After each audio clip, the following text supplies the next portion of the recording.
My aunt raised her crystal champagne flute pointed directly at my husband and announced to the entire family reunion that I had married down. She scoffed at his unbranded suit and laughed at his modest government salary, telling everyone I was wasting my potential. 2 weeks later, she opened the morning paper and choked on her expensive coffee.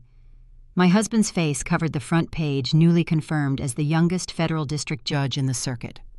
I did not correct her that night. I just smiled, took the investment brochure her son handed me, and silently began dismantling their criminal empire. Before I explain how I sent my elite relatives to a federal penitentiary, let me know where you are watching from in the comments below. Hit that like button and subscribe if you enjoy watching arrogant people dig their own graves. The clinking of silverware against fine china echoed across the rented country club patio. Aunt Beatrice wore a tailored pearl silk dress holding court among our wealthy relatives. I stood near the edge of the manicured lawn holding a glass of iced tea, watching her corner Julian near the carving station. Beatrice gestured vaguely toward Julian's wrist, her eyes narrowing at his simple leather watch. She turned to my mother and the rest of the gathered aunts, ensuring her voice carried over the soft jazz playing through the outdoor speakers. "Vivian is a brilliant corporate data auditor," Beatrice declared, tilting her head with feigned pity. She could have done so much better. "A mid-level government employee is fine for some, but you married down, darling. It is truly embarrassing to see you settle for mediocrity." I kept my expression entirely neutral. Julian simply offered a polite practice smile. He thanked her for her concern, excused himself with effortless grace, and walked toward the bar to grab another mineral water. The older women murmured their agreements, shaking their heads at my supposed misfortune. They saw a quiet man with a meager state paycheck. I saw a man who had spent the last 8 months undergoing the most rigorous, secretive background checks the Department of Justice could initiate. Julian was on the verge of a lifetime federal appointment. His transition required 0 public friction, 0 financial anomalies, and 0 attention. We were playing the roles of unremarkable quiet citizens, and Beatrice was eating it up. The social slight stung, but the true threat arrived seconds later. The scent of heavy designer cologne preceded my cousin Preston. Beatrice's son carried himself like a Wall Street titan fresh off a magazine cover. He wore a custom velvet dinner jacket, his hair slicked back with precise intention. Preston sidled up next to me and slid a glossy, heavy stock brochure into my hand. "Since your husband clearly cannot provide the lifestyle you deserve, you should put your savings into my new equity fund," Preston said, keeping his tone low and conspiratorial. He tapped the glossy cover.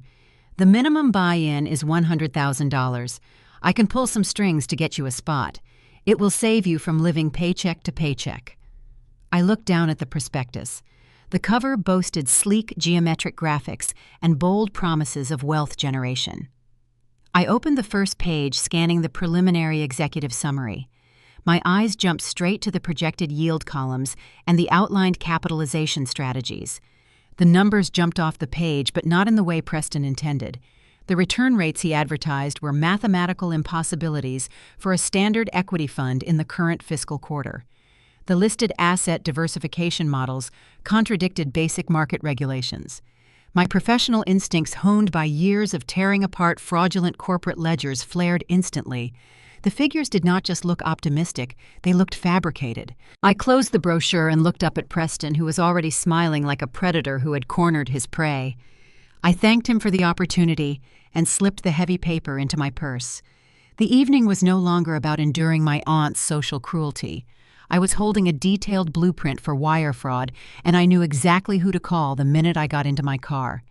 Julian navigated our 10-year-old sedan away from the country club gates, letting the quiet hum of the engine replace the pretentious chatter of the reunion. The streetlights illuminated the interior of the car in rhythmic, sweeping flashes. I did not say a single word about the insults Beatrice had hurled at us during the reception. I did not need to seek reassurance from my husband. Instead, I turned on the overhead dome light and cracked open the glossy prospectus Preston had shoved into my hands. The heavy cardstock felt slick and expensive between my fingers. I bypassed the vibrant photographs of smiling executives and dropped straight into the raw data tables tucked at the very back of the brochure. Preston thought the dense corporate jargon would blind potential investors. He assumed terms like synergistic capital allocation and dynamic yield leveraging would sound highly professional to his wealthy peers. To my trained eyes, those phrases read like a written confession. I traced the projected quarterly returns against his stated risk models. The math fractured instantly. Preston was promising 12% annual returns on high volatility assets without any verifiable hedging against market downturns. You cannot guarantee those numbers unless you are printing your own currency or paying early investors with fresh cash from new victims. He claimed a proprietary trading strategy shielded the principal investments, but I ran the basic arithmetic in my head. To sustain those payout ratios, the fund would require a liquidity reserve that simply did not exist on paper. Furthermore, the auditing firm listed on the disclosure page was not a recognized national entity. It was a boutique operation with a generic name based out of a post office box in Delaware. The entire document was a masterclass in obfuscation designed to dazzle country club elites who trusted family connections over genuine due diligence. Julian glanced at the rearview mirror, keeping his hands steady on the steering wheel. He recognized that specific silence. He knew my brain was currently dissecting numbers and finding the rot beneath the surface. We operated on a frequency of deep mutual understanding. Julian was weeks away from stepping into a role that required pristine public standing, so my job was to neutralize unseen threats before they ever reached his radar. I did not wait until morning to verify my suspicions. I pulled out my phone and connected it to the car audio system. I dialed Marcus. My sister Chloe had married him 5 years ago. Marcus is a senior investigator for the Securities and Exchange Commission. He is a formidable African-American man who spent his entire career hunting down white-collar criminals who thought their elite zip codes placed them above the law. He possessed a razor-sharp legal mind and an unyielding moral compass. Beatrice had never hidden her disdain for him. She routinely made subtle, coded remarks about his background at our Thanksgiving dinners, asking highly intrusive questions about how a man like him secured such a prestigious government role. Marcus always responded with chilling, polite professionalism, letting her hang herself on her own prejudice. Chloe and I shared a mutual unspoken agreement regarding our aunt. We watched her closely, and Marcus was always our strongest ally. Marcus answered on the second ring. The faint sound of a televised basketball game played in his living room. I skipped the standard evening greetings. "I need a shadow query run on a new equity fund," I said over the speakers. I read off the specific corporate entity name printed on the back of the brochure. I heard the television click off immediately. The deep, resonant silence of a federal investigator shifting into work mode filled the car cabin. "Give me the registration details," Marcus said, his voice dropping into a tight, focused register. The rapid clicking of a mechanical keyboard echoed through the car speakers. I read him the tax identification numbers and the listed managing partners. Preston was arrogant enough to list himself as the primary fiduciary. Julian merged onto the highway, the tires humming against the asphalt while we waited. Minutes ticked by.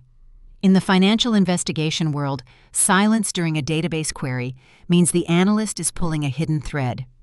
I knew Marcus possessed access to restricted federal banking oversight networks. He could map the hidden arteries of corporate finance in mere moments. When he logged into his secure terminal, I could hear the dual authentication prompt ping over the phone line. When Marcus finally spoke, the casual tone was entirely gone. "Vivian," his voice cracked with rising tension. "This is not a functioning hedge fund. I am looking at the federal database right now. The capital flow does not align with standard investment structures." He is utilizing a classic offshore layering technique, Marcus explained. The investment capital does not stay in domestic accounts. The routing numbers bounce the incoming cash through 3 different shell entities registered in Cyprus. They are washing the money to obscure the final destination. "Where does it land?" I asked, gripping the brochure tighter. Marcus typed another command. The keystroke sounded heavy and deliberate. "It comes right back to Boston," Marcus revealed. "The washed funds are being deposited directly into commercial real estate escrow accounts managed by a singular broker." I looked over at Julian. His jaw tightened in the dim light. "The broker is Beatrice," I stated. "Yes," Marcus confirmed. "Preston is not generating wealth. He is operating a textbook Ponzi scheme to siphon investor cash straight into his mother's failing property portfolio." The pieces snapped together with terrifying clarity. Beatrice had spent the last 3 years boasting about her commercial real estate empire, but the recent market shift had left her office buildings vacant. Her retail spaces were barren. The rental income could not possibly sustain the staggering mortgages she held. Preston, with his slick hedge fund pitch, was simply acting as the collection agent for her sinking ship. They were robbing Peter to pay Paul, wrapping their desperation in designer suits and crystal champagne flutes. She was using the stolen funds to float her commercial mortgages and maintain her high society facade. We had them. It was a flawless paper trail of wire fraud. But before the satisfaction could even settle in my chest, Marcus let out a sharp intake of breath. The keyboard clattered furiously as he cross-referenced a new data point. "Vivian, hold on," Marcus muttered. "There is a secondary collateral lien attached to the primary Cyprus shell company. He needs a large physical asset to guarantee the initial operating loans for a fund this size. A startup hedge fund cannot borrow millions without an anchor." "What did he leverage?" I asked, feeling a sudden drop in the temperature of the car. The pause stretched for 10 agonizing seconds. Preston did not just target random country club marks. Marcus growled, his voice vibrating with raw protective fury. "He forged a guarantor signature. He secretly collateralized your disabled grandmother's irrevocable trust." My breath caught in my throat.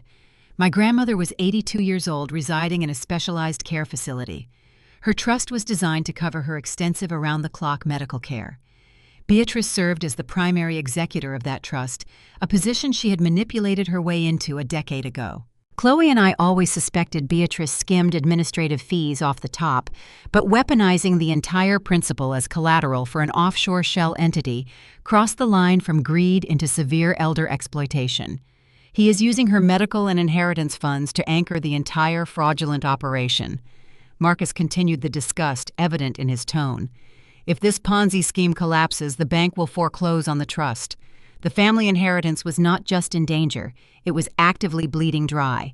Preston and Beatrice were gambling with the very funds keeping my grandmother alive. They thought their pristine reputation would shield them from any scrutiny. They had no idea they had just handed a forensic data auditor the exact roadmap required to orchestrate their downfall." The stark reality of the offshore transfer protocols Marcus uncovered required immediate physical verification. You do not initiate a federal raid based solely on preliminary routing data. We needed access to the primary ledger. The very next evening, that opportunity presented itself, disguised as a heavy-handed trap. My phone chimed with a stark text message from Beatrice, demanding that Chloe and I arrive at her estate by 6 o'clock to discuss vital updates regarding grandmother's ongoing medical care. I picked up Chloe in my sedan. My sister is a brilliant architect operating her own firm, a woman who values structural integrity above all else. She despises our aunt's manipulative tactics, but we both knew ignoring the summons would only trigger a defensive lockdown. We needed to walk directly into the snare to see exactly how wide the jaws were opened. Beatrice's sprawling suburban mansion was an oppressive monument to manufactured status. Towering Roman columns flanked the entrance leading into a foyer dominated by a massive crystal chandelier that looked wildly out of place. It was the house of a woman desperate to project infinite wealth. The moment we stepped into the formal dining room, the hostility was palpable. Beatrice did not offer us a seat. She stood near the head of the long mahogany table, pouring herself a glass of generic red wine from an expensive-looking decanter. "We need to streamline the family finances," Beatrice announced, bypassing any pretense of a polite greeting. She tossed a thick manila folder onto the polished wood. It slid across the table, coming to rest near my hands. "The medical facility is raising their rates. It is becoming increasingly tedious to manage the ongoing disbursements." I glanced down at the folder without touching it. "Streamlining usually means consolidating control," I noted, keeping my tone mild and inquisitive. "Precisely," Beatrice replied, taking a slow sip of her wine. She circled the table, her designer heels clicking sharply against the imported hardwood floor. "Preston has identified a highly lucrative commercial real estate acquisition. It guarantees a phenomenal return. We need temporary liquidity to finalize the closing. I need both of you to sign over your remaining secondary administrative rights to the trust today." Chloe stiffened beside me, her architectural mind instantly detecting the structural flaw in the demand. The trust is strictly earmarked for her medical expenses, Aunt Beatrice. It is not a venture capital fund for Preston's real estate ambitions. The fake matriarchal smile instantly melted off Beatrice's face, revealing the vicious predator underneath. She slammed her wineglass down the dark liquid sloshing over the rim. "You do not lecture me on financial management," Chloe Beatrice hissed, her voice dropping to a harsh, venomous pitch. "I am the primary executor. I make the strategic decisions. If you two refuse to sign these waivers, I will initiate formal probate litigation tomorrow morning. I will tie you both up in endless court battles. I will drag your names through the legal system and freeze your personal assets until the legal fees bankrupt your respective little careers. Sign the documents." It was a blatant, brutal extortion attempt. She was weaponizing the legal system to force our compliance. My mind raced, analyzing her aggressive posture. You do not threaten frivolous litigation unless you are operating from a position of profound weakness. She was terrified. The demand for our signatures was not a request for future liquidity.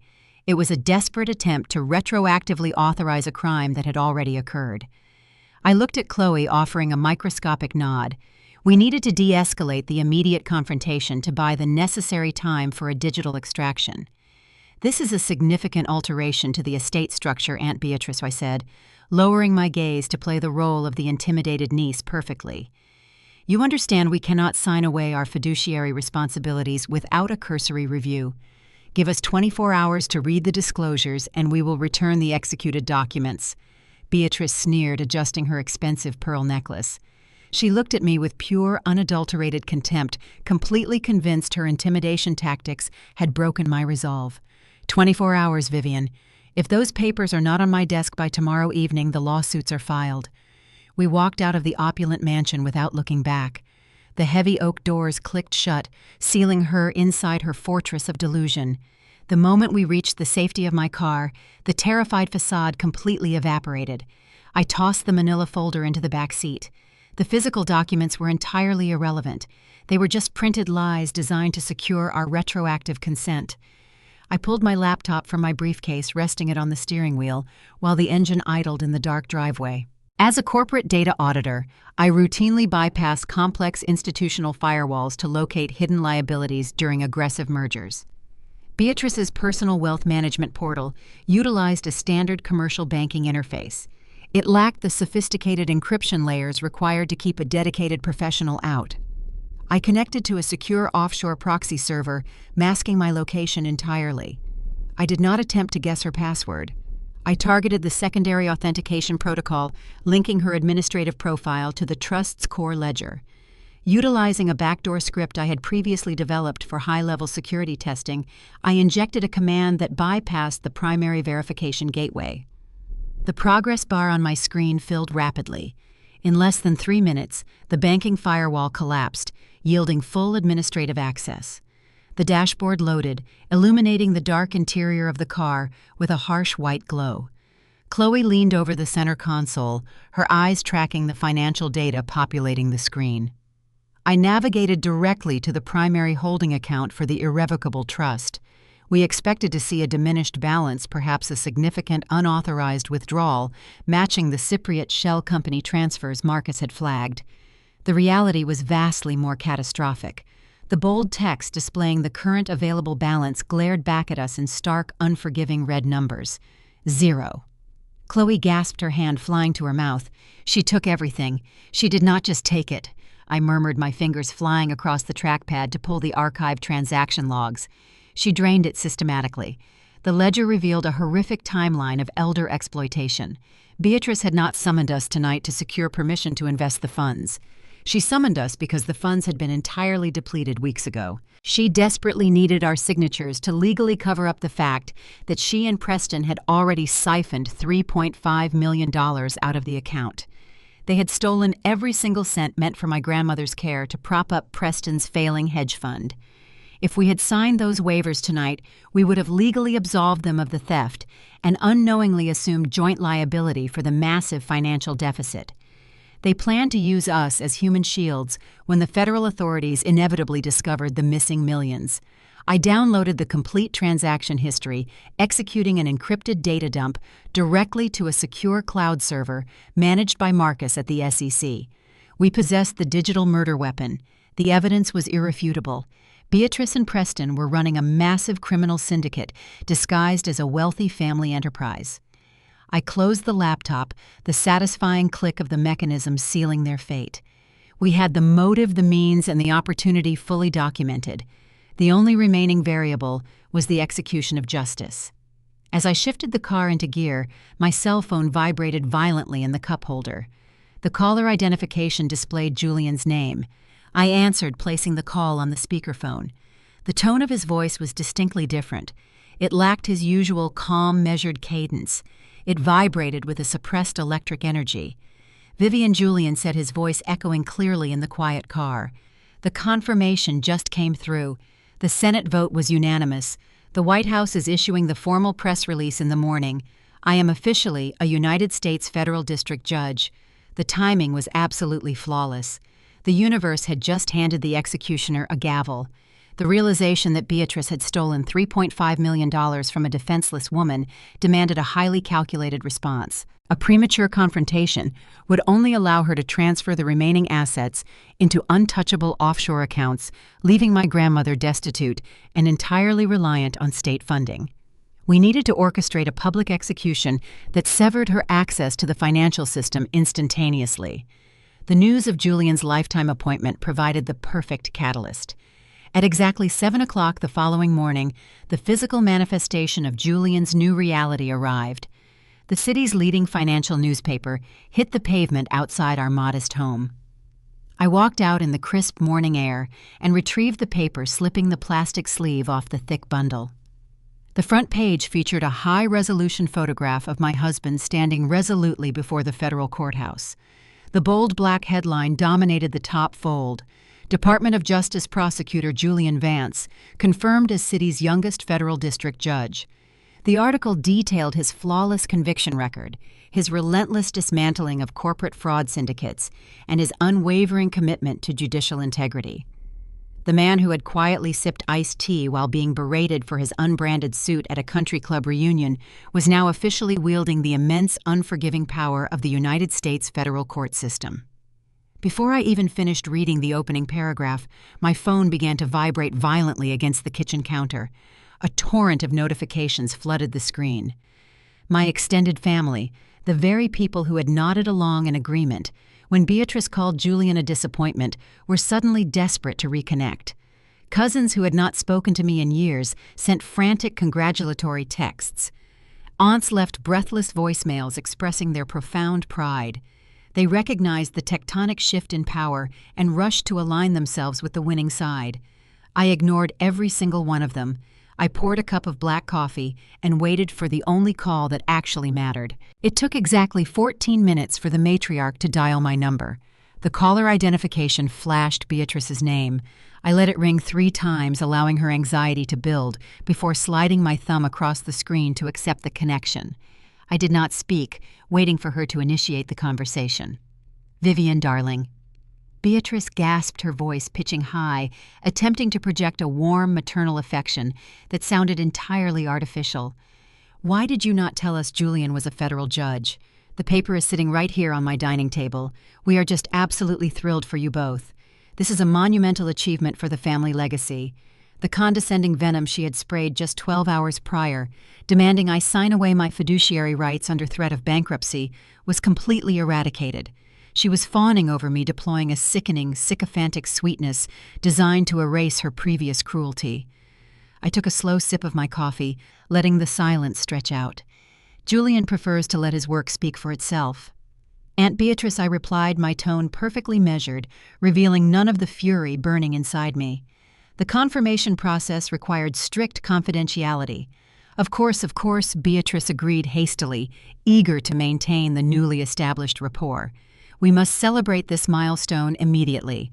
Preston is hosting an elite venture capital gala this Friday at the Grand Hotel. It is a highly exclusive gathering of top-tier investors and industry leaders.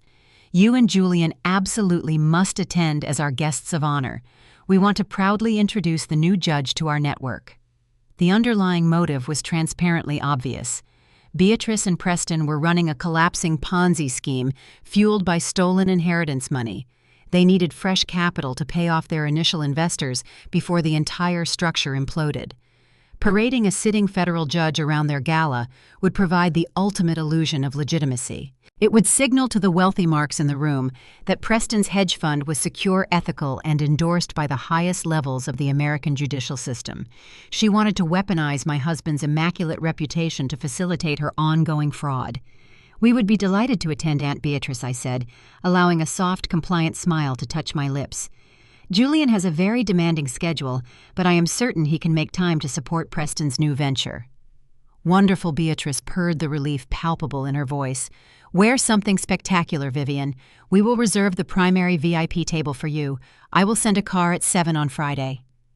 I ended the call and placed the phone face down on the granite counter. She believed she had successfully manipulated me into providing the perfect prop for her financial scam. She thought she was reeling in a lucrative asset. What she did not know was that the very same morning the newspaper hit her driveway, the Securities and Exchange Commission formally requested judicial oversight for a rapidly expanding wire fraud investigation. Julian walked into the kitchen, adjusting the cuffs of his crisp white shirt.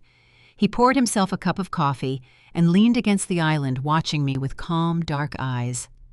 She took the bait, I confirmed, sliding the newspaper across the counter toward him. "We are the guests of honor at Preston's investor banquet on Friday." Julian glanced at his own photograph on the front page, then looked up at me. His expression was devoid of ego. It was the face of a man preparing to execute his sworn duty without an ounce of hesitation. "Marcus finalized the digital extraction from the trust accounts," Julian stated, his voice low and dangerous. "The evidence packet was routed to the federal clerk an hour ago." He took a slow, deliberate sip of his coffee. "The administrative assignment system just processed the incoming dockets. I am officially the presiding judge, reviewing the SEC warrants targeting Preston's Cyprus shell entities. The execution was locked in." Beatrice invited the judge overseeing her destruction directly into the heart of her criminal enterprise. "We were going to the gala, but we needed more than just the routing numbers from the stolen trust. We needed the master ledgers detailing the entire extortion racket to ensure no one escaped the federal net. And the only way to get those ledgers was to breach the physical servers Preston would undoubtedly bring to the event." The air inside the Grand Hotel Ballroom smelled of expensive floral arrangements and desperate greed. Friday night had arrived, bringing with it Boston's most elite and susceptible investors. I stepped out of the black town car wearing a sharp, unbranded, tailored suit that projected quiet authority. Beside me, Julian moved with the effortless, commanding presence of a man who no longer needed to prove his worth to anyone. We walked through the gilded double doors, stepping onto the polished marble floor, and immediately entered the lion's den. Beatrice and Preston descended upon us the very second we crossed the threshold. The condescension they had weaponized at the family reunion was entirely absent. Instead, they operated with a frantic, suffocating enthusiasm. Beatrice, draped in a heavy emerald gown, grasped my hands tightly, pressing a performative kiss to my cheek. Preston clapped Julian on the shoulder, laughing too loudly, attempting to manufacture a camaraderie that had never existed. They did not allow us to grab a drink or check our coats. They immediately hijacked our presence, treating Julian like a prized show pony. Preston dragged my husband through the crowded ballroom, aggressively interrupting conversations between high-net-worth individuals.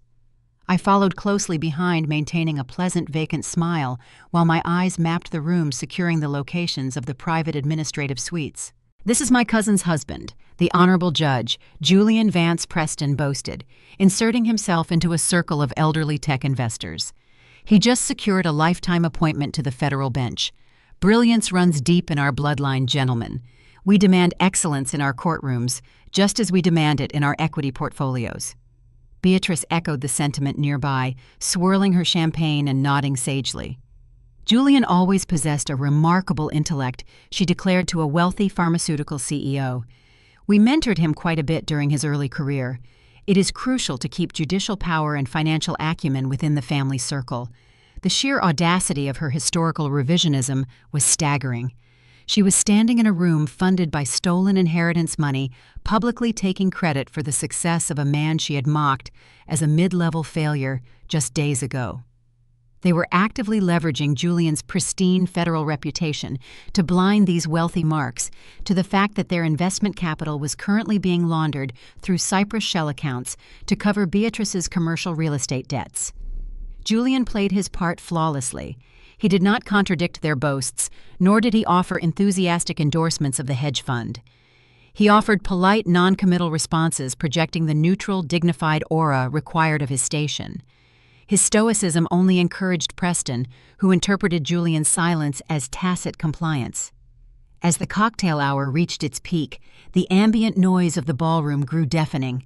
Preston checked his watch, his jovial facade slipping for a fraction of a second to reveal the raw panic simmering underneath. He caught Julian's eye and gestured toward a secluded VIP alcove draped in heavy velvet curtains near the back of the venue. "Julian, I need to pick your brain on a minor legal technicality," Preston said, raising his voice over the string quartet. "Let us grab a quiet drink away from the crowd." Julian nodded, offering me a brief, imperceptible glance before following Preston into the shadowed alcove. The moment they stepped behind the velvet barrier, I adjusted my path mirroring their trajectory. I bypassed a waiter carrying a tray of caviar, slipped into a narrow service corridor adjacent to the VIP section, and pressed my back against the fabric curtain. The heavy material muffled the ballroom music perfectly, isolating the voices of the two men standing just inches away on the other side. I held my breath, listening intently. Preston did not waste time with small talk. The clinking of ice in a glass signaled his nervous energy. He was breathing heavily, the scent of expensive bourbon and sour sweat drifting through the gap in the curtain. "Listen." Julian Preston began, his voice dropping to a harsh, urgent whisper. "My firm is expanding rapidly.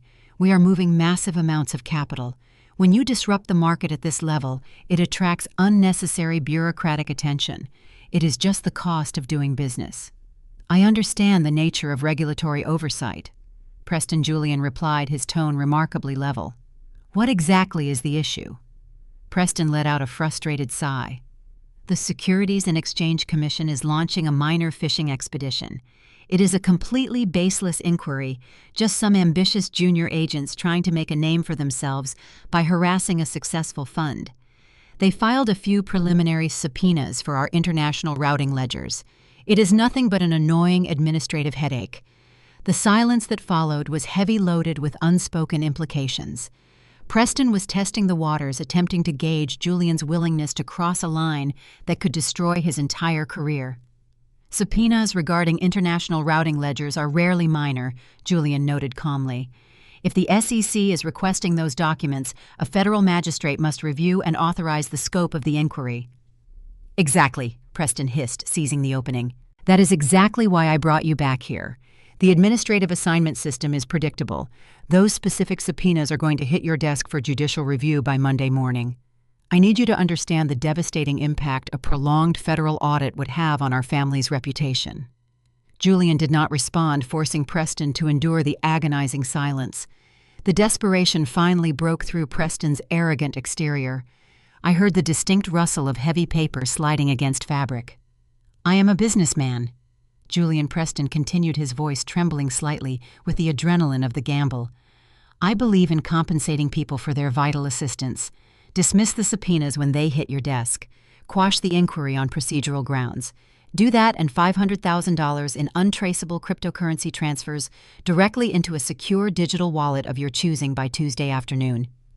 My heart slammed against my ribs, echoing in my ears. I squeezed my eyes shut, processing the monumental gravity of what had just occurred. Preston had not just confessed to hiding illicit financial ledgers. He had crossed a boundary that carried devastating, inescapable consequences. "We are family," Julian Preston urged, stepping closer, his tone shifting into a slimy conspiratorial plea. "And family takes care of family. You protect the fund and the fund protects you. It is a win for everyone." I remained frozen against the wall. The wealthy, arrogant hedge fund manager had just committed the catastrophic federal felony of attempting to bribe a sitting Article III United States judge. He handed Julian the exact weapon needed to guarantee a 15-year mandatory minimum sentence. The trap was perfectly armed, but without the digital ledgers to prove the underlying Ponzi scheme, the SEC case would remain circumstantial. I needed to extract the data tonight while Preston was distracted believing he had successfully bought a federal official. Julian executed his response with the flawless precision of a seasoned prosecutor.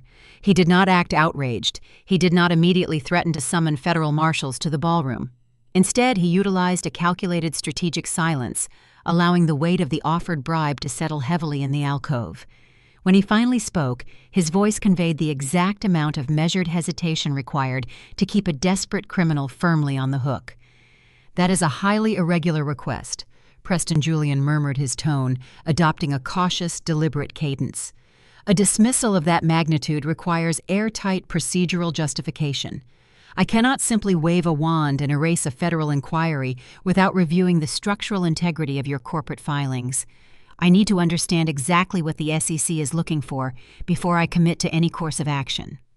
Preston exhaled a sharp breath of relief, interpreting Julian's caution as a willingness to negotiate terms. "Of course, Julian, I completely understand. I will have my legal team compile a sanitized summary of the requested documents. You review the summary, formulate the procedural dismissal, and the digital wallet will be funded the moment the order is signed." Julian slipped the thick envelope containing the physical bribe into the interior pocket of his suit jacket, securing the physical evidence of the felony. "I will review the situation, Preston. We will discuss the parameters after the weekend."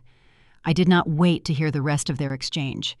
Julian had successfully anchored Preston in the VIP alcove, providing me with the exact window of opportunity I needed. I pushed away from the velvet curtain and merged smoothly back into the flow of the gala. I kept my head high, offering polite, non-committal smiles to passing investors as I navigated toward the rear corridors of the luxury hotel. Preston possessed an ego that consistently outpaced his operational intelligence.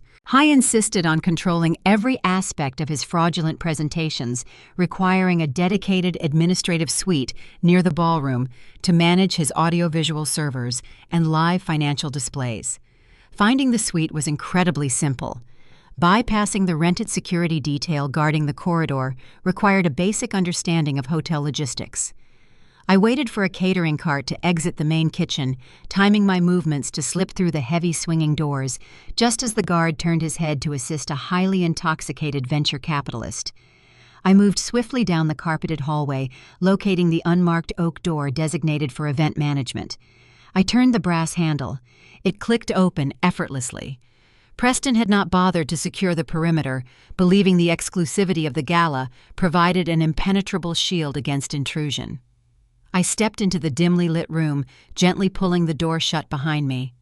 The space was dominated by a large mahogany desk holding a sleek, high-powered server terminal directly wired to the ballroom projection system. The cooling fans hummed quietly in the isolated room. I walked behind the desk, my eyes scanning the glowing monitor. Preston had left the terminal completely unlocked. He was likely too consumed by the adrenaline of bribing a federal judge to log out of his administrative profile. My heart beat a rapid, steady rhythm against my ribs. I reached into the concealed pocket of my tailored suit jacket and extracted a specialized forensic USB drive. This device was not a standard storage unit. It was a custom extraction tool engineered to bypass standard operating system restrictions and aggressively siphon raw data from targeted directories. I inserted the metal drive into the open port on the side of the terminal.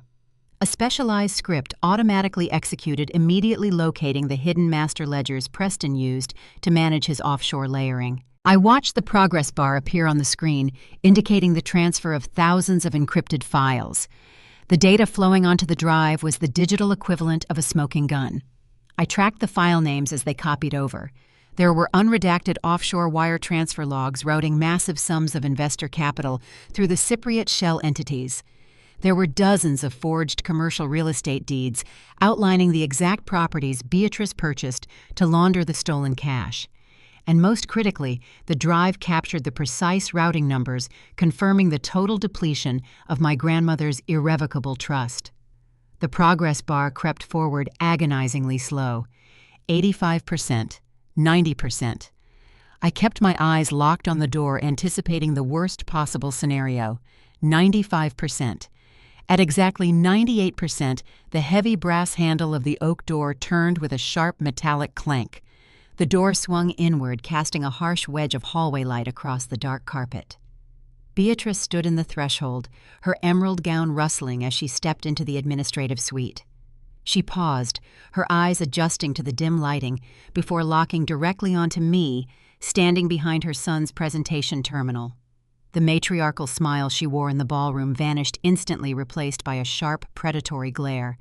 She reached behind her, pushing the heavy door shut and turning the deadbolt with a loud, definitive click. We were locked in together. "What exactly are you doing in here, Vivian?" Beatrice demanded, her voice dropping into a cold, suspicious register. She took a slow, deliberate step toward the mahogany desk, her eyes darting from my face to the glowing monitor. "This area is strictly off-limits to guests." My analytical mind immediately shut down the panic response. If I attempted to explain away my presence near the server, she would recognize the deception. She respected power and despised vulnerability. The only way to survive the interrogation and protect the extraction was to feed her exactly what she expected to see: a weak, overwhelmed niece buckling under the pressure of high society. I instantly slumped my shoulders, letting my posture collapse into a portrait of absolute defeat. I widened my eyes, forcing a frantic, erratic rhythm into my breathing. I reached up and dragged a hand roughly through my carefully styled hair, intentionally ruining the polished aesthetic. "I just needed a minute. Aunt Beatrice," I stammered, pitching my voice to tremble with manufactured anxiety. "The crowd out there is just too much. Everyone is talking about Julian's appointment and asking me questions about his docket. I cannot breathe out there. I just needed a quiet place to hide for a few minutes." Beatrice stopped advancing, her narrowed eyes analyzing my pathetic display. The deep suspicion that had hardened her features slowly began to melt away, replaced by a familiar, overwhelming sense of arrogant disgust. She looked at me not as a corporate data auditor posing a threat, but as the socially incompetent disappointment she had always believed me to be. She let out a harsh, mocking scoff, crossing her arms over her chest. "Hide," Beatrice repeated the word, dripping with pure venom. "You are the wife of a federal judge attending an elite investor banquet, and your first instinct is to lock yourself in a storage closet and cry because people are speaking to you." I nodded, wrapping my arms around my waist, playing the role of the fragile victim flawlessly. "I do not belong in these circles, Aunt Beatrice. I am not like you or Preston. I do not know how to handle the networking or the pressure. I just wanted to sit in the dark until the event ended." "It is absolutely pathetic," Vivian Beatrice declared, taking another step forward to deliver her lecture, closing the physical distance between us. "We bring you into our world. We provide your husband with the connections necessary to elevate his miserable career, and you respond by cowering in a back room like a frightened child. You lack the fundamental fortitude required to exist within a legacy family." I kept my eyes lowered, absorbing the verbal abuse without a single flinch. Behind my back, hidden by the angle of my body, the computer monitor flashed a brilliant green confirmation checkmark. The specialized USB drive hit 100% completion. The extraction was successful. I carefully slid my hand down the side of the terminal, my fingers finding the small metal drive. With a smooth, practiced motion, I extracted the USB and concealed it entirely within the palm of my right hand. "I am sorry, Aunt Beatrice," I whispered, keeping my head bowed. "I will go back out there. I will try to be better." "Do not bother," Beatrice sneered, turning away from me in sheer disgust. "Go find your coat and wait in the lobby. You are an embarrassment to the sterling name. I will handle the investors myself." She unlocked the heavy oak door and marched back into the hallway, eager to resume her performance for the wealthy Marks. I waited until her footsteps faded completely. I unclasped my hand, staring at the small metal drive resting against my palm. The lecture had been deeply humiliating, but she had just allowed me to walk out of the room, holding the exact digital coordinates required to orchestrate her absolute ruin. The federal trap just received its fatal payload. I stumbled out of the administrative suite, keeping my head down and my shoulders hunched, playing the part of the humiliated outcast flawlessly. I navigated the perimeter of the ballroom, avoiding the bright lights and the loud laughter of the elite crowd. I located Julian near the coat check. He caught my eye and immediately recognized the slight tension in my jaw. The extraction was complete. We retrieved our coats and exited the Grand Hotel, slipping unnoticed into the cool Boston night air. We did not hail a taxi or walk toward the primary parking garage. We moved briskly down a narrow side street, putting 3 blocks between us and Preston's fraudulent Gala. Parked discreetly in the shadows of a loading dock was a massive, unmarked black utility van. Julian knocked twice on the heavy reinforced side panel. The sliding door hissed open, revealing the glowing interior of a mobile Securities and Exchange Commission surveillance unit. Marcus sat in a heavy swivel chair, surrounded by high-resolution monitors and humming server racks. We climbed inside, sealing the heavy door behind us. The moment the lock engaged, the fragile, drunken facade I had maintained completely evaporated. I stood tall, pulling the small metal USB drive from my pocket and placing it directly onto the metal console in front of my brother-in-law. "I got the master ledgers," I announced, my voice returning to its sharp, clinical cadence. He left the terminal completely unsecured. Marcus did not offer unnecessary praise. He picked up the drive, inserted it into his forensic terminal, and launched a decryption protocol. The screens flared to life, displaying thousands of lines of raw data cascading across the monitors. Julian stood behind us, watching the digital evidence of his family's corruption populate the screen. "Preston attempted to bribe me," Julian stated flatly, staring at the downloading files. "He offered $500,000 in cryptocurrency to dismiss the pending SEC subpoenas. The physical envelope is currently secured in an evidence bag at my office." Marcus let out a low whistle, shaking his head. "Attempting to bribe a sitting Article 3 judge. The arrogance is truly staggering. He handed us the wire fraud, and you handed us the federal bribery charge. We have enough to bury them both under the prison." The decryption protocol finished its cycle, sorting the extracted data into categorized folders. Marcus opened the primary financial ledger, confirming my initial analysis. The spreadsheet detailed massive cash infusions from gullible investors, immediately routed to the Cypriot shell entities before flowing back into Beatrice's commercial holding accounts. The Ponzi structure was undeniably clear. But as Marcus continued to scrub the directory, his fingers suddenly stopped moving across the keyboard. He leaned closer to the monitor, his brow furrowing in deep concentration. He highlighted a heavily obfuscated subfolder buried deep within the architecture of the drive. It was not labeled with standard accounting terminology. It was designated simply as Client Acquisition Protocols. "You did not just get the Ponzi ledgers." Vivian, Marcus rumbled, his voice dropping an octave thick with a lethal combination of shock and absolute predatory joy. "Look at this subfolder." He executed a command to open the hidden directory. The screen filled with hundreds of highly detailed individual profiles.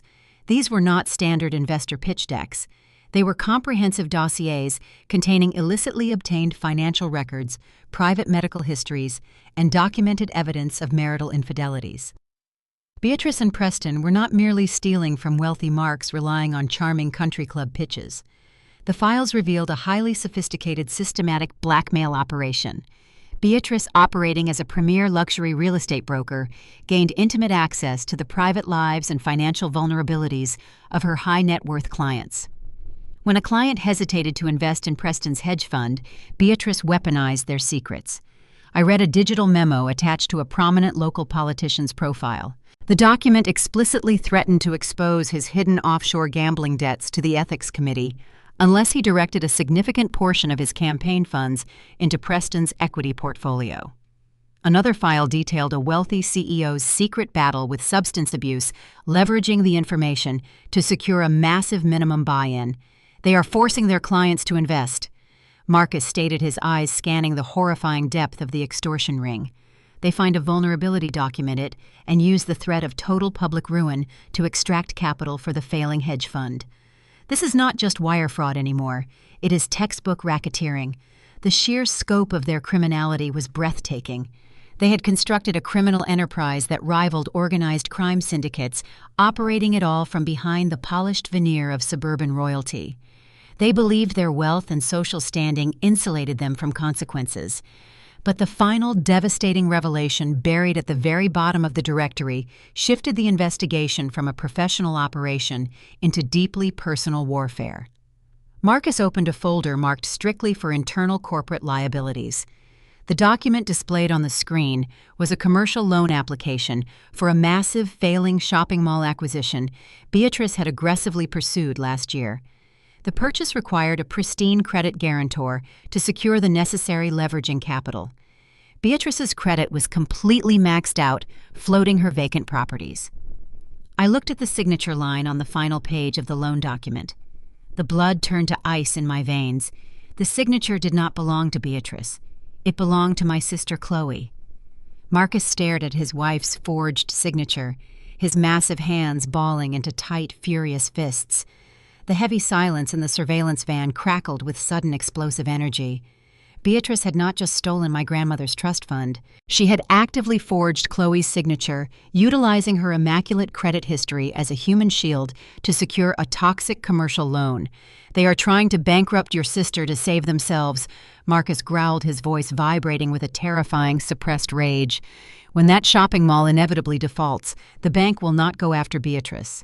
They will execute a massive asset seizure against Chloe. They plan to let her take the fall for their collapsing real estate empire." The magnitude of the betrayal was absolute. They viewed my entire family as disposable resources meant to be exploited, drained, and discarded to maintain their aristocratic illusion. They were willing to send my sister into complete financial ruin without a single ounce of hesitation. Julian placed a firm hand on Marcus's shoulder, anchoring the furious investigator back to the present moment. The federal trap just escalated into a racketeer-influenced and corrupt Organizations Act indictment. Julian stated his judicial mind calculating the exact parameters of the incoming legal strike.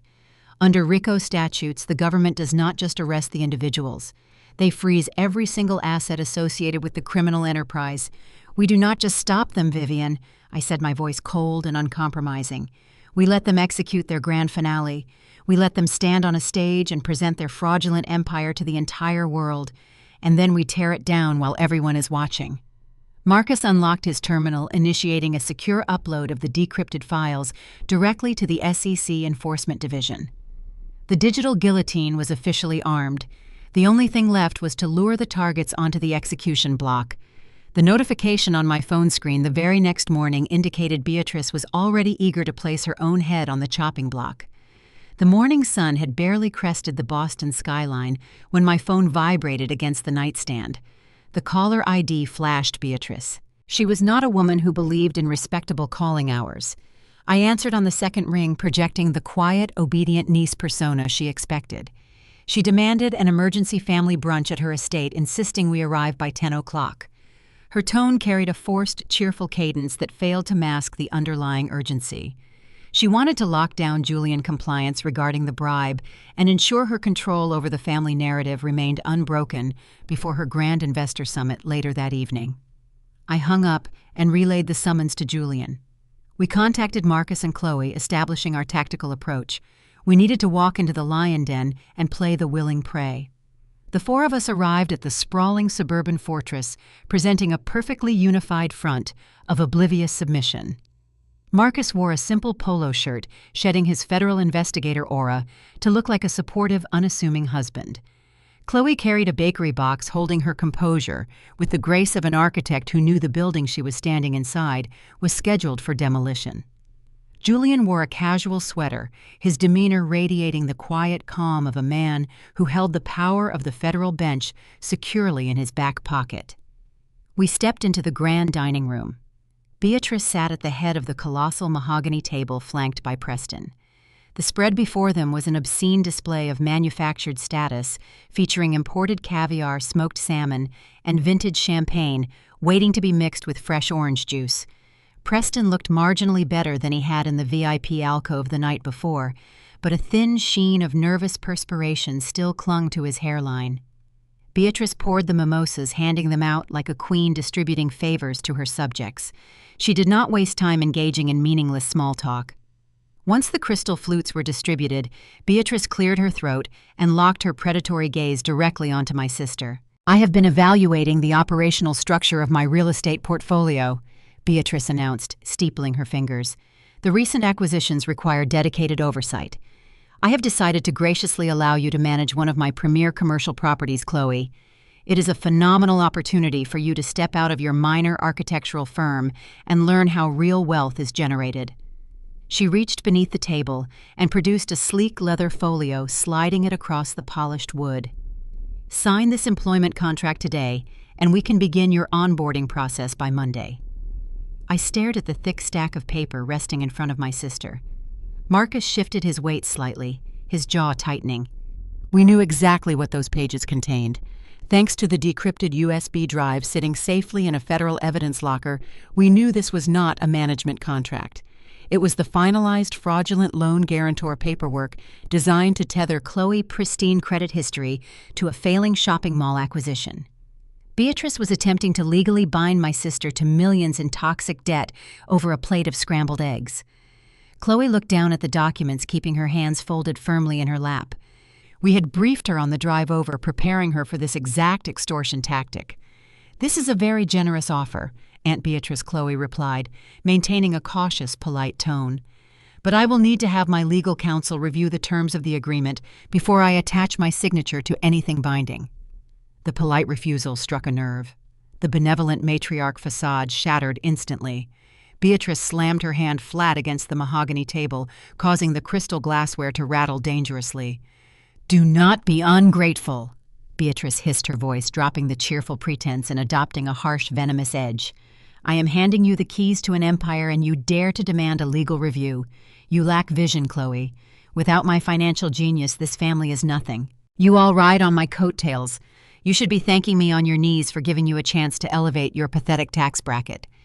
The outburst hung in the air, a raw display of her towering narcissism. Preston shifted uncomfortably, attempting to diffuse the tension before it derailed his primary objective. He offered a strained chuckle, leaning toward his mother. "Let her read the paperwork," Mom Preston muttered, wiping his brow. "We have bigger fish to fry today." Beatrice took a sharp breath, smoothing the lapels of her silk blouse and redirecting her focus toward the other end of the table. Her eyes landed squarely on Julian. She offered a tight, conspiratorial smile. "Speaking of bigger fish," Beatrice purred, swirling her mimosa. "Julian, I expect you have handled that little legal issue for Preston. You know the annoying inquiry we discussed last night." The brazenness of her question caused a momentary spike in my pulse. She was openly demanding confirmation of a federal felony in a room full of witnesses. She felt so entirely insulated by her wealth that she believed she could casually orchestrate judicial corruption over brunch. She viewed the legal system as just another commodity she could purchase with a well-placed envelope of cash. Julian did not flinch. He did not break eye contact. He picked up his coffee cup, taking a slow, deliberate sip. His judicial composure was a masterclass in psychological warfare. He set the porcelain cup back onto its saucer, the soft clink echoing in the tense room.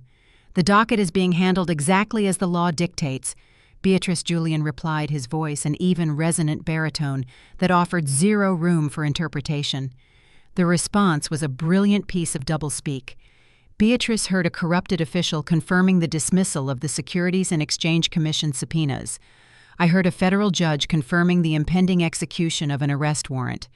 Beatrice's smile widened, reaching her eyes for the first time that morning. She lifted her glass in a triumphant salute. "Excellent," she declared, her ego swelling to fill the cavernous dining room. "That is what family is for. Tonight we celebrate. The investor banquet will be the crowning achievement of Preston Fund. Make sure you are all dressed appropriately. We have billionaires attending." She took a celebratory sip of her drink, fully assuming she had successfully purchased the United States justice system. She pictured her son ascending to the pinnacle of the financial world, supported by the very laws she thought she had bent to her will. She envisioned a future where her real estate empire flourished untethered from the consequences of her extortion and forgery. I looked at Marcus across the table. His dark eyes met mine, conveying a silent, chilling promise of the reckoning to come. Chloe maintained her polite, distant smile, leaving the fraudulent contract untouched on the polished wood. We played our parts flawlessly, indulging her delusion and feeding her towering pride. We allowed her to build her house of cards higher and higher, securing every fragile piece with her own limitless greed. Beatrice stood from the table, signaling the end of the brunch. She ushered us toward the door, reminding us to arrive early for the red carpet photographs. She had no idea the execution was already scheduled for tonight, and we held the front row tickets. The stage was set, the audience was gathering, and the final curtain call for the Sterling dynasty was rapidly approaching. The evening air inside the grand ballroom of the Plaza Hotel tasted of vintage champagne and impending ruin. Preston called it the Investors' Summit Banquet. I knew it was the final desperate cash grab of a collapsing criminal syndicate. The room brimmed with New England old money and tech billionaires drawn in by the allure of exclusive returns. Crystal chandeliers bathed the space in a warm golden light, hiding the rot beneath the floorboards. Preston intended to extract the last required millions to fund a one-way flight to a non-extradition jurisdiction before the government regulators could finish their paperwork. He wore a velvet dinner jacket, shaking hands and flashing a practiced, charismatic smile. He looked like a triumphant financier. I saw a cornered fugitive measuring the distance to the nearest exit. I navigated the perimeter of the ballroom, moving with the invisible precision of a shadow. My tailored suit blended seamlessly into the sea of high fashion, giving me the freedom to operate unnoticed. Across the room, standing near the main oak double doors, was Marcus. My brother-in-law wore a sharp, bespoke tuxedo that fit his broad frame perfectly. He held a crystal flute of sparkling water, blending in with the elite guests, but his dark eyes continuously scanned the crowd. A faint blue light pulsed from the earpiece tucked discreetly inside his ear. He was the tactical anchor holding the perimeter tight. Chloe sat at a prominent table near the center, sipping with the serene elegance of a woman who knew the building blueprints better than the architect. She offered polite nods to the wealthy Mark sitting beside her, knowing their bank accounts were currently tied to a sinking ship. Julian sat near the front row, his posture rigid, his face carved from stone. He projected the quiet dignity of the federal bench, offering nothing but silence as the predators circled him. A sharp ringing tone echoed through the surround sound speakers as a waiter tapped a silver spoon against a glass. The ambient chatter faded into a respectful hush. Beatrice ascended the short stairs to the main stage. She wore a cascading silver gown that caught the spotlight, transforming her into a glittering focal point for the 300 investors. She gripped the edges of the polished acrylic podium, leaning forward to command the room. Her ego required an audience, and tonight she had gathered the wealthiest marks in the city to fund her escape. "Welcome, esteemed friends and partners." Beatrice projected her voice rich with manufactured warmth. "Tonight we celebrate more than just unprecedented fiscal growth. We celebrate the enduring strength of a legacy. The Sterling name has always been synonymous with foresight, stability, and unyielding integrity. The sheer audacity of the word integrity, leaving her lips, caused a cold knot to form in my stomach. She was actively bleeding my grandmother's medical trust dry to fund the very champagne these investors were drinking. My son Preston represents the pinnacle of modern wealth management." Beatrice continued, gesturing grandly toward Preston, who stood near the edge of the stage, beaming with unearned pride. He has navigated turbulent markets to secure returns that others deemed impossible. But a financial dynasty does not stand alone. It is built upon a foundation of impenetrable legal and ethical standards. Beatrice paused, letting the silence stretch to capture maximum attention. She turned her gaze directly toward the front row, locking eyes with my husband. "That is why I am so incredibly proud to highlight the unwavering support of my nephew-in-law, the Honorable Julian Vance." Beatrice announced, her voice swelling with theatrical triumph. "As a newly confirmed United States Federal District Judge, Julian embodies the very principles of justice and accountability that guide our family enterprise. With his legal brilliance reinforcing our financial foundations, you can rest assured that your investments are safeguarded by the highest echelons of the American judicial system." A wave of polite applause rippled through the ballroom. The wealthy investors nodded in approval, exchanging impressed glances. It was a masterstroke of psychological manipulation. She weaponized Julian's federal title to sanitize a Ponzi scheme. By publicly linking a sitting judge to the hedge fund, she erased any lingering doubts the investors might have harbored regarding the miraculous return rates. She was using his pristine reputation to steal their money. Julian did not stand up to acknowledge the applause. He remained seated, his expression an unreadable mask of stoic neutrality. He let her weave the rope tighter around her own neck. While the crowd focused entirely on the stage, I slipped unnoticed behind a heavy velvet curtain shielding the audiovisual control booth. The young hotel technician tasked with running the presentation was distracted adjusting the audio levels on his mixing board. He never even saw me approach the primary server rack.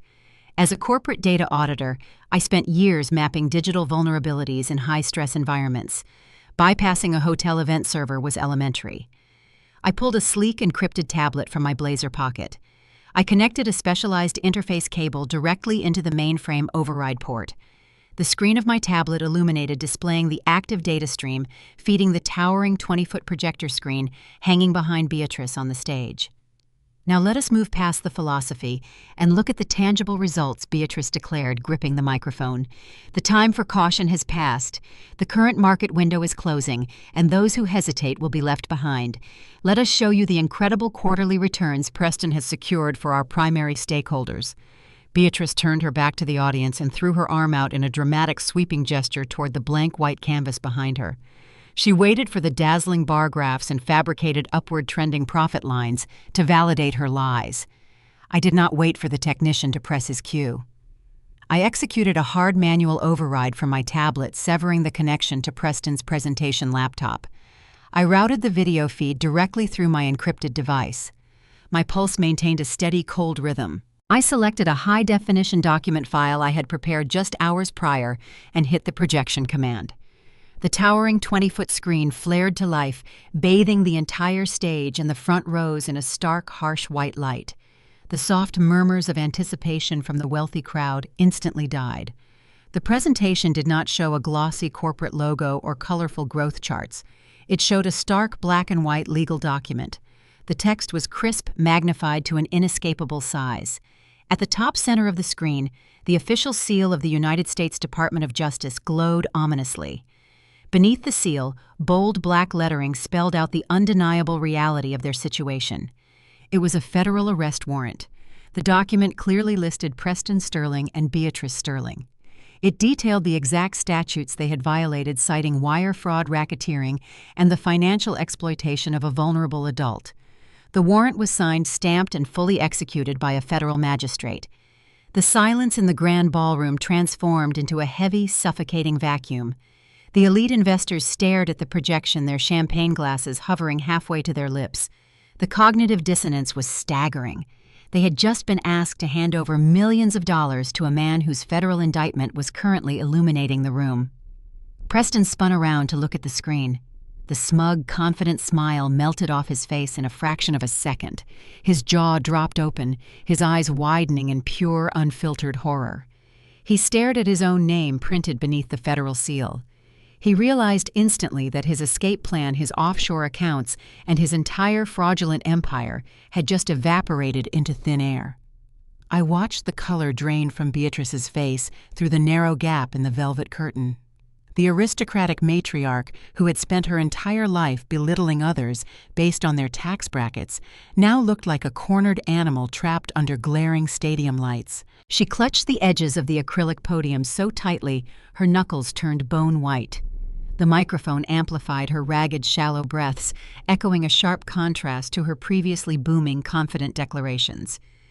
In the front row, Julian finally shifted his posture. He uncrossed his legs and sat forward, his dark eyes fixed intensely on the stage. He did not look surprised or alarmed. He looked like a predator, observing the final thrashing moments of its prey. The investors surrounding him began to piece together the narrative. A murmur of outrage rippled through the seated tables, starting as a low hum and quickly escalating into a wave of palpable fury. Chairs scraped loudly against the marble floor as several prominent venture capitalists stood up, their faces flushed with realization. They pointed at the towering screen, reading the specific charges of racketeering and elder abuse. The very people Beatrice relied upon to fund her opulent lifestyle were now actively turning against her, transforming the lavish banquet into a hostile tribunal. Preston staggered backward, his designer dress shoes slipping slightly on the polished wood of the stage. He raised his hands defensively, turning toward the enraged crowd, as if he could somehow talk his way out of a signed federal warrant projected in 20-foot letters. The smooth-talking hedge fund manager was gone, replaced by a terrified fraudster staring down the barrel of a lengthy prison sentence. The trap was sprung, the audience was captivated, and the true architect of their downfall remained hidden in the shadows, waiting to deliver the final killing blow. The visual shock of the federal arrest warrant paralyzing the room was merely the opening salvo. A warrant proves intent to prosecute, but I needed to prove the underlying crime to the very people funding the illusion. I did not want Preston and Beatrice to hide behind high-priced defense attorneys who would spin narratives of clerical errors or regulatory misunderstandings. I needed the victims in this room to understand exactly how deeply they had been robbed. I tapped the screen of my tablet, initiating the secondary payload sequence. The towering 20-foot projection screen behind Beatrice flashed violently. The stark image of the arrest warrant vanished, replaced by an overwhelmingly dense high-definition spreadsheet. This was the unredacted master ledger I had extracted directly from Preston's unsecured terminal during his desperate bribery attempt. The columns were meticulously highlighted, tracking every single dollar flowing through the Sterling family accounts. A collective sharp gasp ripped through the audience of wealthy investors. The men and women who had spent the evening sipping premium champagne while patting themselves on the back for securing exclusive access to a miracle hedge fund now stared at undeniable proof of their own gullibility. "What is this?" Preston shrieked, his voice cracking into a high-pitched panic. He dropped his champagne glass. The crystal shattered against the edge of the stage, but the noise barely registered over the rising commotion in the ballroom. He lunged toward the presentation laptop stationed near the podium, frantically mashing the keyboard in a pathetic attempt to regain control of the display. "Turn it off. Somebody kill the power to that screen." I stepped out from the shadows of the audiovisual booth, walking directly into the harsh glare of the peripheral spotlights. I held a spare wireless microphone in my right hand. I did not rush. I walked with the deliberate, measured pace of an auditor, delivering a fatal quarterly report. "That is the actual location of your investments," I announced, my voice echoing through the surround sound speakers with devastating clinical precision. I raised my hand, pointing a single steady finger toward the massive projection. Preston's fund is entirely insolvent. The chaos simmering in the room spiked. Prominent venture capitalists and tech founders who rarely displayed emotion in public began pushing their chairs back, standing up to get a clearer view of the damning numbers illuminating the stage. The data currently displayed proves a systematic layering technique. I continued, refusing to let the rising noise drown out the facts. I had spent my career dismantling complex corporate fraud, and I wielded that expertise now like a scalpel. You were told your capital was generating double-digit returns in dynamic asset portfolios. The ledger proves your money never entered a legitimate market. It was immediately routed through untraceable offshore accounts located in Cyprus. Preston gripped his hair, pacing erratically across the wooden stage. "Shut up!" he yelled, pointing a shaking finger at me. "You do not know what you are talking about. You are misinterpreting tax optimization strategies. Do not listen to her. She is just a bitter relative trying to sabotage my firm." From Cyprus, I pressed on, cutting cleanly through his frantic lies. The funds were wired directly back into domestic escrow accounts managed by Vanguard Real Estate. Those accounts are controlled exclusively by Beatrice Sterling. Your investment capital was used to secretly cover the bleeding mortgages on her failing commercial properties. You did not invest in a hedge fund. You unwittingly bailed out a sinking real estate portfolio. A prominent hedge fund manager in the second row slammed his fist onto his table, sending silverware clattering. "He robbed us," the man roared, turning a furious glare upon Beatrice. "You used our money to pay your debts." Beatrice shrank back, gripping the edges of the acrylic podium as if it were a life raft in a turbulent ocean. The aristocratic poise she had wielded like a weapon her entire life completely disintegrated. Her face mottled into an ugly shade of purple, a physical manifestation of her unhinged rage. "But the theft of your capital is only half the story," I stated, lowering my voice slightly, forcing the outraged crowd to quiet down to hear the final catastrophic detail. "The true foundation of this criminal enterprise is far more repulsive." I tapped my tablet, advancing the projection to the final slide. A scanned document appeared showing a private trust account holding a zero balance. To secure the initial loans necessary to float this Ponzi scheme, Preston required a massive collateral anchor, I explained. He did not use his own assets. The $3.5 million baseline capital was stolen directly from his disabled grandmother's irrevocable trust. He drained the medical and inheritance funds of an 82-year-old woman to finance his fraud. The ballroom erupted into absolute unmitigated chaos. The revelation of elder exploitation shattered any remaining semblance of high society decorum. Billionaires scrambled from their seats, shouting furiously at the stage. A wealthy philanthropist who had just pledged $500,000 to Preston's fund threw her clutch purse at the podium, narrowly missing Beatrice's head. The elite investors, realizing their money was gone and their reputations were tied to a despicable crime, turned into an angry mob. Preston dropped to his knees on the stage, burying his face in his hands, sobbing loudly as his entire fake empire burned to the ground. Beatrice, however, refused to surrender. Driven by a pathological narcissism that defied reality, she leaned into the microphone, her knuckles white as she gripped the podium. "She is a liar!" Beatrice shrieked, her voice echoing shrilly over the screaming crowd. "She is a jealous, pathetic auditor trying to ruin her betters because she could never achieve true wealth on her own. She fabricated these documents to destroy our family legacy." She scanned the frantic room, her eyes darting wildly until they locked onto Julian sitting calmly in the front row. Desperation completely obliterated her logic. In her twisted mind, wealth and status could purchase any outcome, including salvation, from a federal indictment. She truly believed the man she had mocked for his government salary was now her personal legal shield. "Julian, arrest her," Beatrice demanded, pointing a shaking, manicured finger directly at me. "Use your authority. Put her in handcuffs for corporate espionage and slander. I paid you to protect us. You promised to dismiss the SEC inquiries. Do your job." The immediate silence that followed her frantic, shrieking confession was profound and absolute. The shouting billionaires froze. The outraged investors stopped moving. It was as if the air had been violently sucked out of the grand ballroom. Beatrice, breathing heavily, stared at Julian, waiting for him to unleash his judicial power against me. She had no idea the magnitude of the mistake she had just made. In her desperate attempt to assert control and command obedience, she had crossed a line from which there was zero return. She had just publicly admitted to bribing a sitting Article III federal judge in front of 300 defrauded witnesses. She had confessed to an elite-tier federal felony into a live microphone while standing in front of a projection detailing her money laundering syndicate. The trap had not just closed around her. She had willingly locked the door, swallowed the key, and handed us a signed confession. The crowd slowly turned their heads, looking away from the manic woman on the stage and focusing their attention entirely on the quiet, powerful man sitting in the front row.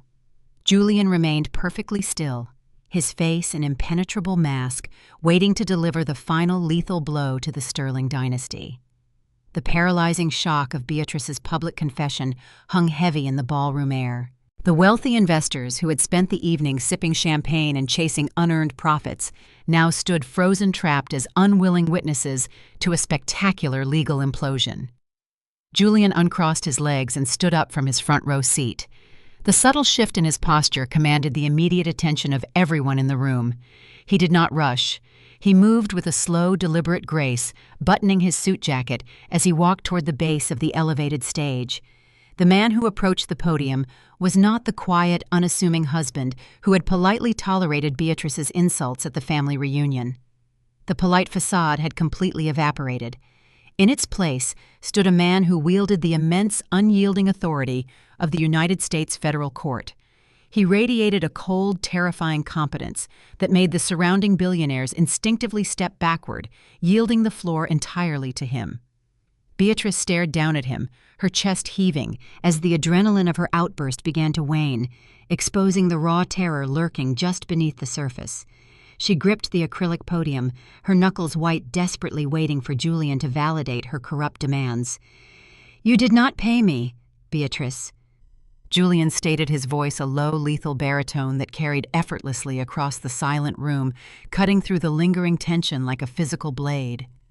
He reached inside the breast pocket of his tailored suit jacket.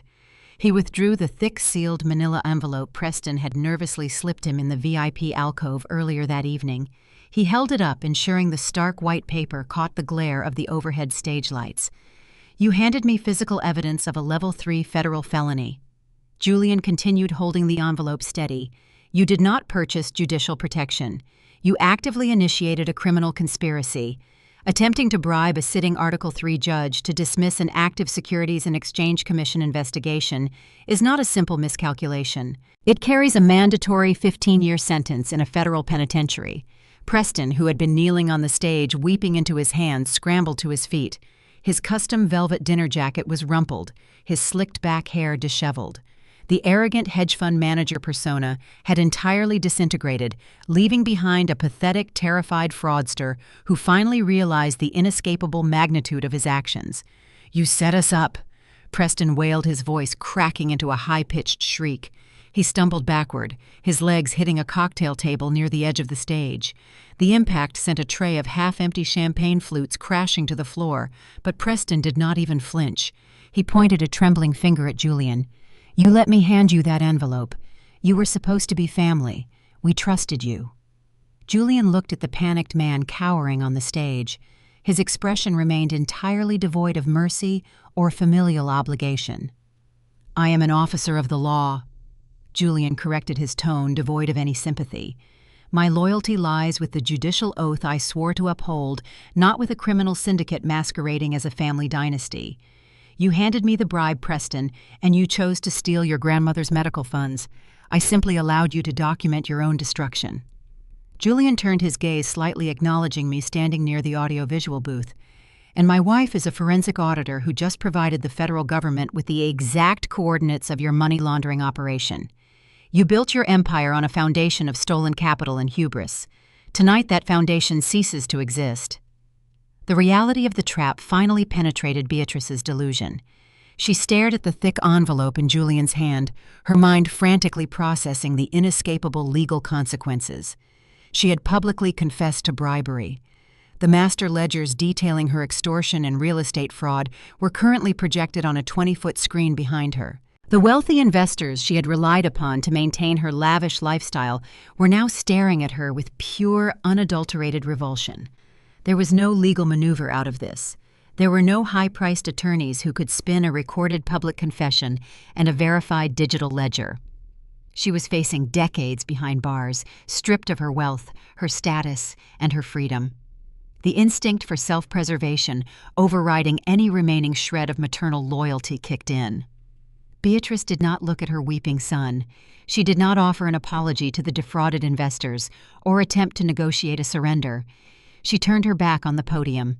She grabbed fistfuls of her heavy emerald gown, hoisting the expensive silk fabric high above her knees. With a sudden burst of frantic, desperate energy, the 58-year-old matriarch sprinted across the stage, heading directly toward the dimly lit side exit doors located near the catering kitchens. She intended to flee. She thought she could slip out the back door, commandeer a taxi, and somehow access her remaining hidden funds before the authorities froze her accounts. She believed her wealth still offered an escape hatch. "Stop her," an investor yelled, pointing, as Beatrice disappeared into the shadows near the exit. Julian did not move to chase her. I remained perfectly still by the control booth, watching her frantic sprint. We had anticipated the flight risk. A woman who builds her entire identity on control will always attempt to run when that control is violently stripped away. We had not set a trap with only one door. The perimeter was already secured by a force far more intimidating than a fleeing real estate broker in a ruined evening gown. Beatrice pushed through the heavy velvet curtains, separating the stage from the service corridor, her emerald gown snagging on a loose nail. She did not stop to untangle the expensive fabric. She ripped it free, leaving a shredded trail of green silk behind her. Her destination was the heavy metal fire door at the end of the narrow hallway. It led directly into the underground parking garage, a direct route away from the glaring projection screen and the furious mob of billionaires she had just defrauded. She slammed her palms against the crash bar of the exit door, throwing her entire body weight forward. The door did not yield. Instead, it was violently shoved open from the opposite side. The impact forced Beatrice to stumble backward, her designer heels skidding against the polished linoleum. She gasped, throwing her arms up to maintain her balance. The narrow service corridor was suddenly flooded with harsh, blinding light from high-powered tactical flashlights. Standing dead center in the threshold, completely blocking the exit, was Marcus. He was no longer playing the role of the quiet, polite brother-in-law who patiently endured her thinly veiled racist remarks at Thanksgiving dinners. He had stripped off the tuxedo jacket, revealing a dark Kevlar tactical vest strapped securely over his crisp white dress shirt. The bold yellow letters SEC Enforcement Division were emblazoned across his chest. He stood at 6'4", an immovable mountain of federal authority. He reached into his pocket and produced a leather wallet, flipping it open with a sharp flick of his wrist. A gold federal shield gleamed under the harsh hallway lights.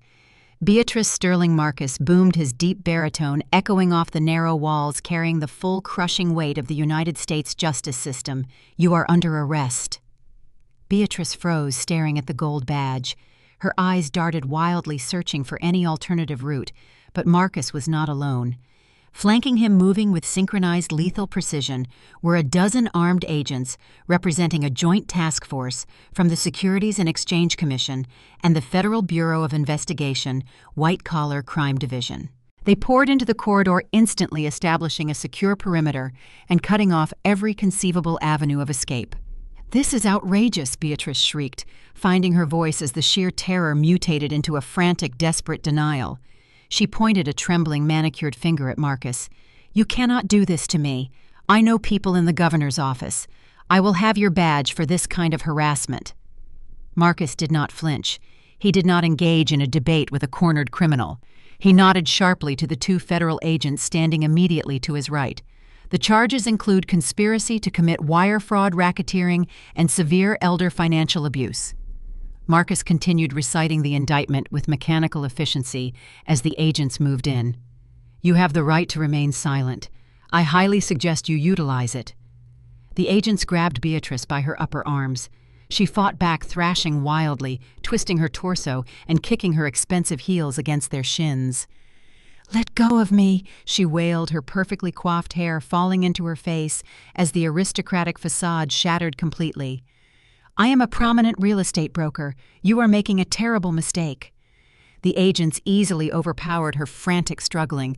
They spun her forcefully around, pinning her arms securely behind her back. The sharp metallic ratcheting sound of cold steel handcuffs snapping shut around her wrists echoed loudly in the confined corridor. It was the distinct, undeniable sound of absolute finality. Back in the main ballroom, a mirrored scene of destruction was unfolding. A secondary tactical team had breached the front entrance, moving swiftly through the stunned crowd of elite investors. They bypassed the cocktail tables and marched directly onto the stage. Preston was still on his knees, weeping openly into his hands. When the agents hauled him roughly to his feet, he did not offer any physical resistance. The arrogant hedge fund manager, who had bragged about 12% returns and sneered at Julian's government salary, was now hyperventilating, his bespoke velvet jacket bunching awkwardly as his arms were wrenched behind his back. "Please," Preston sobbed, looking desperately out at the sea of wealthy investors. He had spent the evening schmoozing. "Please, I can fix the ledgers. Just give me time. I will pay everyone back. I promise." The investors stared back with expressions of pure, unadulterated disgust. The men and women who had initially been captivated by the Sterling family charm now recognized them as nothing more than pathetic thieves. They actively stepped backward, creating a wide path as the federal agents escorted the weeping fund manager off the stage. The agents dragged Beatrice out of the service corridor, merging her path with Preston's near the center of the ballroom. The mother and son, the architects of a massive financial extortion ring, were now being publicly walked through a crowd of their own victims. The humiliation was total and inescapable. Several venture capitalists pulled out their phones, capturing the spectacular downfall of the Sterling dynasty, ensuring the footage would circulate through the city's financial sector before midnight. As the agents guided Beatrice past the audiovisual booth, she locked eyes with me. The anger that had fueled her attempted escape vanished, replaced by a raw, pathetic desperation. She realized the political connections she frequently boasted about were useless against a federal RICO indictment supported by hard digital evidence. "This is a terrible misunderstanding," Beatrice pleaded, digging her heels into the carpet, attempting to stall the agents. She looked at me, her voice cracking with manufactured panic. "Vivian, please. You have to tell them we are family. We can sort this out privately. I will return the trust money. I will wire it back to your grandmother's account tonight. Just call off your brother-in-law." I stood perfectly still, my hands resting casually by my sides. I looked at the woman who had spent my entire life making me feel small and insignificant. I did not feel an ounce of pity for the criminal crying in handcuffs. I offered her a slow, chilling smile. "You cannot return the trust money, Aunt Beatrice." I stated my voice smooth and perfectly level. I watched the confusion flicker across her tear-stained face as she desperately tried to comprehend my meaning. "Because the money is no longer sitting in your offshore accounts. In fact, you do not have any money left to give." "What do you mean?" Beatrice choked out, digging her designer heels deeper into the thick carpet to resist the federal agents pulling her forward. The panic in her eyes was momentarily eclipsed by a fierce, indignant denial. She was a woman whose entire identity was anchored in material superiority. Acknowledging financial ruin meant acknowledging her own non-existence. "My real estate portfolio is worth millions," Beatrice shrieked, addressing the stunned ballroom as much as she was addressing me. "I hold commercial deeds across the entire financial district. I have liquidity. I will post a cash bail tonight and have my defense team dismantle this entire charade by Monday morning." I took a slow, deliberate step forward, closing the distance between the audiovisual booth and the handcuffed matriarch. I wanted her to hear every single syllable with absolute, inescapable clarity. "You do not own a real estate portfolio anymore." "Aunt Beatrice." I clarified my voice, smooth and chillingly precise. Beatrice stopped struggling. The sheer certainty in my tone froze the frantic defense she was building in her mind. "When Marcus and I decrypted the master ledgers detailing your extortion ring, we found the commercial loan application you prepared for the failing shopping mall acquisition," I explained, ensuring my voice carried over the murmuring crowd. "The one featuring my sister Chloe's forged signature." The color drained from Beatrice's face, leaving her skin a sickly ashen gray. She realized the trap had sprung far earlier than the start of the investor banquet. "As a corporate data auditor, I have a legal and ethical obligation to report severe financial discrepancies." I continued savoring the absolute destruction of her empire. "We immediately transmitted the fraudulent loan documents straight to the primary lending institutions holding the mortgages on your existing commercial properties." Beatrice's mouth opened, but no sound emerged. Her breath hitched in a shallow, ragged gasp. Banks despise toxic debt, especially when it attracts federal scrutiny. I noted watching her process the catastrophic reality. "The lenders initiated an emergency audit yesterday morning. Because your entire commercial empire was heavily cross-collateralized, using stolen trust funds and forged guarantor signatures, the discovery of a single fraudulent document triggered a systemic collapse." I paused, letting the silence stretch for a fraction of a second, allowing the weight of the financial jargon to settle heavily on her shoulders. "The mortgages defaulted instantly, Beatrice. The cross-default clauses activated across your entire portfolio. You are currently in breach of contract on every single commercial property you previously claimed to own." "No," Beatrice whispered, shaking her head frantically. "They cannot do that without a court order. They have to give me notice." I reached inside the interior pocket of my tailored blazer and withdrew a folded piece of heavy stock paper. I snapped it open, holding it up so the harsh light of the projector caught the official government seals printed across the top. "When federal investigators verify that a multi-million-dollar real estate network is operating as a money laundering front for a Ponzi scheme, standard banking notices no longer apply," I stated, reading the reality of her demise directly from the official document. "The Internal Revenue Service filed an emergency petition this afternoon. They just placed a massive federal tax lien on your suburban mansion." Preston, who had been dragged closer to his mother, let out a loud, pathetic wail upon hearing the fate of their primary residence. Furthermore, I continued folding the document back into a neat, precise square. "The federal magistrate signed the asset seizure warrants 3 hours ago. The banks have completely frozen your checking and savings accounts. Federal agents have already seized the luxury vehicles parked in your driveway, and the authorities placed chains on the front doors of your brokerage firm at 5 o'clock today." Beatrice stared at me, her eyes wide, unblinking pools of profound terror. The opulent reality she had aggressively guarded for decades was disintegrating before her very eyes. She had planned to walk out of this hotel with enough investor capital to vanish into a comfortable offshore exile. Instead, she was staring at absolute destitution. "You possess no liquid capital," I concluded, my voice dropping to a final lethal register. "You possess no commercial assets. You have absolutely zero leverage remaining to negotiate a bail hearing. You are entirely irrevocably bankrupt. The human mind can only process a specific threshold of catastrophic trauma before the physical body simply gives out." For Beatrice Sterling, the realization that her status, her wealth, and her freedom had permanently evaporated in a single hour finally breached that threshold. Her knees completely buckled. The strength vanished from her legs, sending her crashing downward. She did not fall gracefully. She collapsed heavily toward the floor, the expensive emerald silk pooling around her as she hung suspended, entirely supported by the firm grip of the two federal agents holding her arms. She let out a sound that did not even resemble a human cry.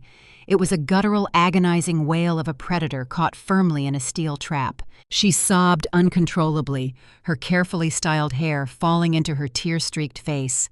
The elite matriarch, who had spent the entire evening looking down her nose at the gathered crowd, was now reduced to a penniless, handcuffed criminal crying uncontrollably on a hotel carpet. The wealthy investors standing in the front rows watched the spectacle with cold, detached revulsion. The woman who had promised them infinite wealth could not even stand on her own 2 feet. As the federal agents adjusted their grip to haul the weeping woman toward the main exit doors, Preston realized the absolute finality of their situation. Stripped of his mother's financial protection and facing decades behind bars, the arrogant hedge fund manager desperately sought a final impossible lifeline. He twisted his head, looking wildly around the ballroom until his eyes locked onto the one man possessing the power to halt the execution. Preston dragged his expensive leather shoes across the polished marble floor, desperately resisting the forward momentum of the federal agents. His chest heaved with rapid, erratic breaths. The panic attack consuming him had entirely erased the polished hedge fund manager persona. He was thrashing blindly, searching for any conceivable loophole to avoid the waiting transport vans. His frantic gaze swept past the furious investors and locked onto Julian. My husband remained standing near the front row, his posture rigid, his expression conveying the unyielding stoicism required of the federal bench. Preston saw the judicial title as a magic wand capable of erasing the nightmare. "Julian, please," Preston wailed, his voice cracking into a pathetic, high-pitched plea that echoed across the silent ballroom. "You are a federal judge. You oversee these types of warrants. Grant us an emergency bail hearing right now. You have the jurisdictional power to stop them from putting us in a holding cell tonight. Do not let them lock us up like common criminals. We are family." The audacity to invoke familial bonds after attempting to bribe a federal official and bankrupt my sister was staggering. Preston genuinely believed the rules of the American justice system could be bent to accommodate his immediate discomfort. He expected Julian to sacrifice his newly minted lifetime appointment to save a man who had actively sought to corrupt him. Julian did not rush his response. He slowly raised his left arm, allowing the crisp white cuff of his dress shirt to slide back. He glanced down, adjusting the simple, understated leather watch secured around his wrist. It was the exact same timepiece Beatrice had loudly mocked at the family reunion, claiming it was a humiliating marker of a mediocre government salary. Tonight, that simple watch timed the exact minute of their total destruction. "I do not possess the jurisdictional power to grant you bail." "Preston." Julian stated, his voice a resonant baritone that carried no warmth and offered zero sanctuary. Preston stopped, struggling momentarily, confusion breaking through his panic. "What do you mean? You just confirmed you preside over this district." "I did?" Julian agreed, lowering his arm. "However, judicial ethics demand absolute impartiality. A judge cannot preside over a case involving personal associates or relatives.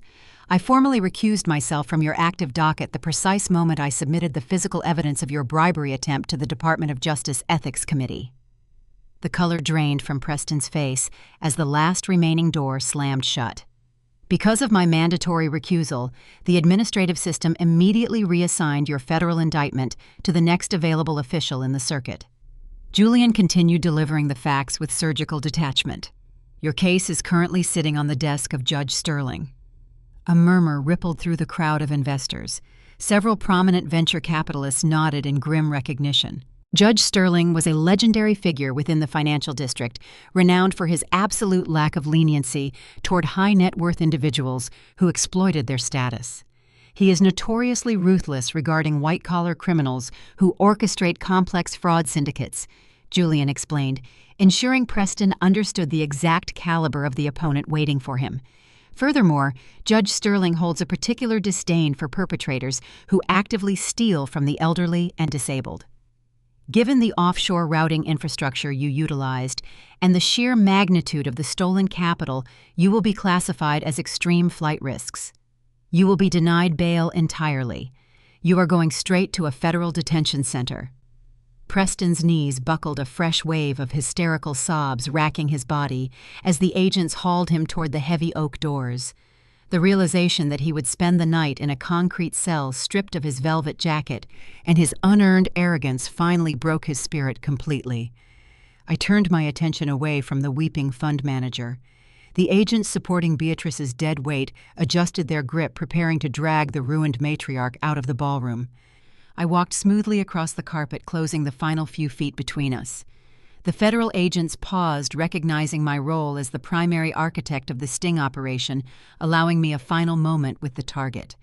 Beatrice hung between the two officers, her emerald gown stained and wrinkled. Her eyes were red-rimmed and unfocused, staring blankly at the floor.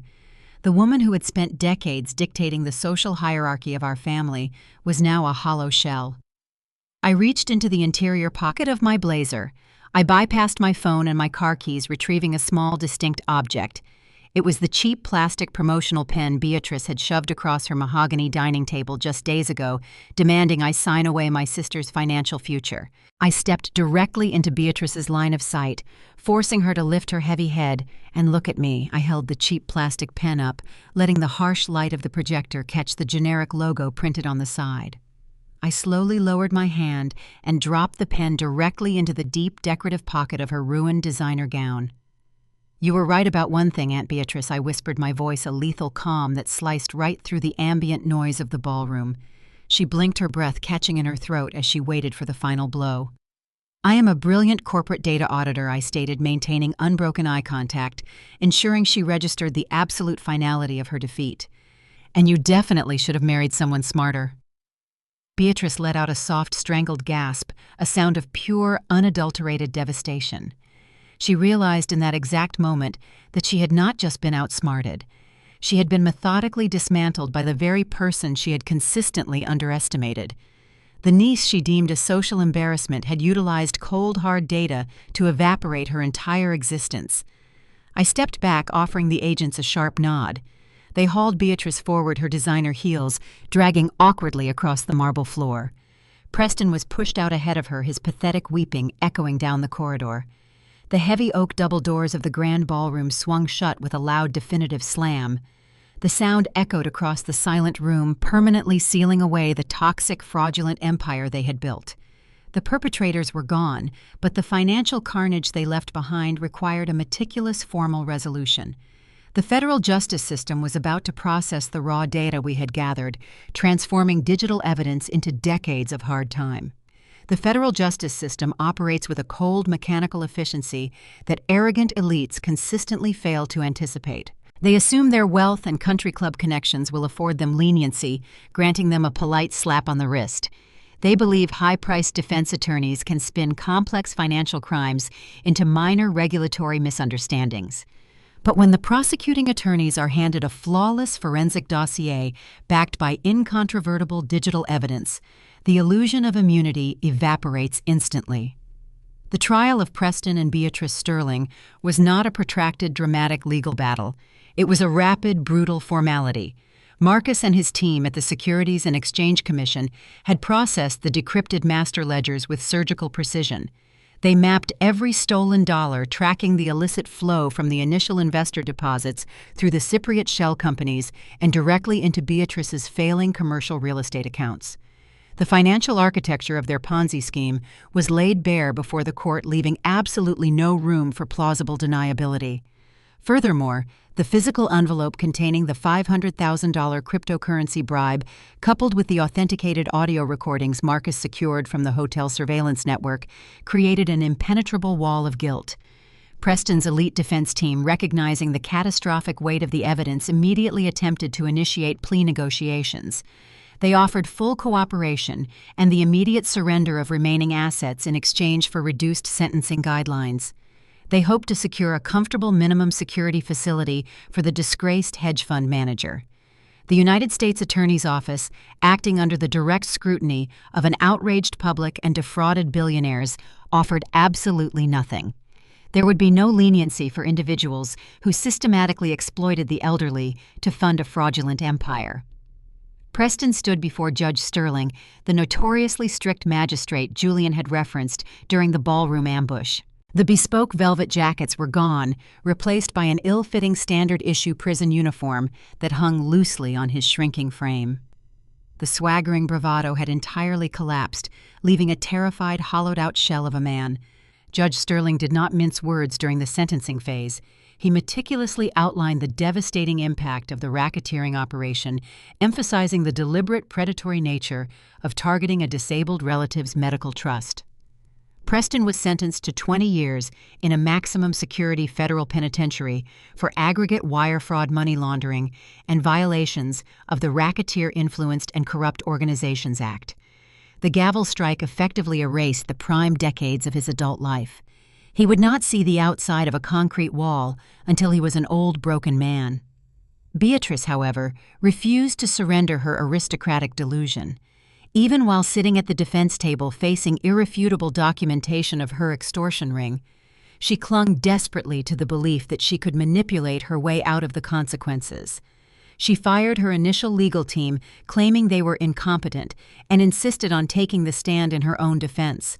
It was a spectacular, catastrophic miscalculation. During cross-examination, Beatrice attempted to deploy her classic gaslighting tactics. She wept theatrical tears, claiming she was merely a naive real estate broker who trusted her son's financial acumen. She actively, aggressively attempted to shift the entire burden of the criminal enterprise onto Preston's shoulders. She told the court she had no knowledge of the Cypriot shell companies or the depleted trust fund, insisting Preston had manipulated the accounts without her authorization. She threw her own flesh and blood directly under the bus, hoping to salvage her own freedom. The federal prosecutor simply pulled up the digital correspondence extracted from the hotel servers. He projected a series of internal emails onto the courtroom monitors. The messages explicitly documented Beatrice ordering Preston to drain the final remaining capital from my grandmother's trust to cover an impending mortgage default on her flagship shopping mall. The timestamp on the email matched the exact hour she had summoned Chloe and me to her estate, demanding we sign away our fiduciary rights. The perjury was caught in high definition, exposing her profound lack of maternal loyalty and her absolute criminal complicity. The jury required less than 3 hours to return a unanimous guilty verdict on all counts. Judge Sterling delivered her sentence with a blistering reprimand regarding her blatant elder abuse and her arrogant attempt to corrupt the federal judiciary. Beatrice was handed a 15-year sentence. The woman who had spent her entire existence obsessing over designer labels and social hierarchy would spend the next decade and a half wearing a coarse cotton uniform, sharing a tiny cell with inmates who cared nothing for her former status. The physical destruction of their empire followed swiftly. Under the provisions of the RICO Act, the federal government executed immediate asset forfeiture protocols. The sprawling suburban mansion with its towering Roman columns and imported crystal chandeliers was seized and auctioned off to the highest bidder. The proceeds, alongside the liquidation of Beatrice's entire commercial real estate portfolio, were placed into a federal restitution fund to compensate the defrauded investors. The luxury vehicles, the designer wardrobes, and the offshore crypto wallets were entirely eradicated. They were stripped down to zero.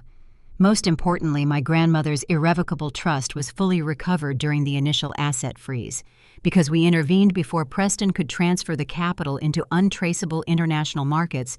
The principal amount remained largely intact. The court formally removed Beatrice as the executor, citing severe fiduciary negligence, and transferred full administrative management to Chloe. My sister, the brilliant architect, immediately restructured the trust to ensure the funds were permanently insulated, securing our grandmother's specialized medical care for the remainder of her life. The media circus surrounding the downfall of the sterling hedge fund dominated the local news cycles for weeks. Investigative journalists dissected the lavish lifestyle funded by stolen capital, splashing photographs of Preston and Beatrice across the front pages of prominent financial publications. The elite social circles they had desperately tried to impress completely disowned them, treating their names like a toxic contagion. The legacy Beatrice had guarded so viciously was reduced to a cautionary tale taught in introductory business ethics courses. The toxic, narcissistic branch of our family tree was entirely pruned. The relentless, exhausting pressure of their manipulation and greed was permanently removed from our lives. While they sat in their respective federal holding facilities, awaiting transit to maximum security prisons, my world continued to expand free from the shadows of their deceit.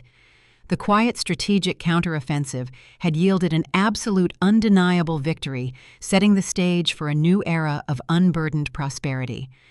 A full year has passed since the heavy steel doors of the federal penitentiary sealed Preston and Beatrice away from the society they fought so ruthlessly to dominate. The chaos of the trial, the frantic media coverage, and the desperate pleas for leniency have all faded into distant, highly satisfying memories. Tonight, the air high above the Boston skyline feels crisp and clean, unburdened by the toxic expectations of a manufactured dynasty. I stand on the expansive terrace of our new penthouse, gripping the stem of a crystal flute filled with vintage champagne. The city lights stretch out below me, a sprawling grid of commerce and ambition. From this altitude, the world looks orderly and predictable. The frantic scrambling of fraudsters trying to outrun their own ledgers is invisible from up here. The financial foundation of this new residence did not come from a family inheritance or a lucky stock market gamble. It came directly from the United States government. Under the regulations established by federal securities law, individuals who provide original, actionable information leading to successful enforcement actions are legally entitled to a whistleblower reward. The payout ranges from 10 to 30% of the total monetary sanctions collected from the offenders. Preston had orchestrated a sprawling Ponzi scheme, defrauding investors of tens of millions. Beatrice had compounded the financial carnage through her illicit real estate laundering. When the Securities and Exchange Commission formally closed the books on the sterling syndicate, the recovered assets and imposed fines were staggering. The subsequent federal wire transfer that landed in my secure corporate account was a number that fundamentally altered my reality. I did not use that capital to buy designer handbags or lease exotic sports cars to impress strangers at country clubs. I used the federal reward to build an empire. Within 3 months of the sentencing, I officially launched my own elite forensic auditing firm. I bypassed the standard commercial sector entirely. Instead, I positioned my agency as a specialized independent contractor, partnering directly with federal law enforcement divisions and top-tier private equity groups. We do not balance routine spreadsheets. We hunt hidden assets. We dissect offshore shell entities, unravel complex cryptocurrency laundering rings, and provide trial-ready evidence dossiers for prosecutors facing down corrupt executives. Just last week, a billionaire shipping magnate attempted to conceal an illicit fleet of cargo vessels using a labyrinth of maritime holding companies in Panama. He paid a team of Ivy League accountants a fortune to bury the paper trail. My team mapped his entire illegal operation in under 48 hours, forwarding the coordinates to the Department of Justice before he even realized his firewall had been breached. The thrill of dismantling a corrupt architecture remains my sharpest driving force. I take a slow sip of the champagne, letting the cool liquid ground me in the present moment. The soft, melodic hum of jazz music drifts out from the open glass doors of the penthouse living room. Inside, the atmosphere is warm and vibrant, radiating the genuine joy of a chosen family. Chloe stands near the edge of our custom marble kitchen island, laughing brightly at a joke. My sister looks radiant, unburdened by the constant hovering threat of our aunt's manipulation. Following the federal recovery of our grandmother's trust, Chloe assumed total administrative control with flawless efficiency. The funds were secured in conservative high-yield accounts, guaranteeing our grandmother receives premier round-the-clock medical care in a specialized private facility for the rest of her natural life. Chloe also used her own renewed stability to expand her architectural firm, recently winning a bid to design a major civic center downtown. Her success is authentic, built on talent rather than extortion. Standing right beside Chloe, pouring a fresh glass of sparkling water, is Marcus. The takedown of the Sterling Syndicate served as a major catalyst for his career. Navigating the complex jurisdictional hurdles of a joint task force raid and securing an airtight racketeering conviction caught the immediate attention of the federal directors in Washington. Marcus no longer operates as a standard field investigator. He wears a subtle new lapel pin on his tailored suit, signifying his recent promotion to Deputy Director of Enforcement for the Regional Bureau. He now commands the very divisions that executed the raid on the hotel Ballroom. He oversees multi-agency task forces, dictating the strategic deployment of federal resources against the most entrenched financial predators on the eastern seaboard. Marcus catches my eye through the glass, raising his glass in a silent toast.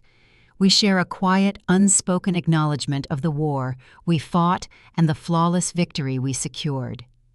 Footsteps sound softly against the terrace decking behind me. I do not need to turn around to know who is approaching. The presence is familiar and profoundly anchoring. Julian steps up to the glass railing, standing shoulder to shoulder with me, looking out over the glowing metropolis.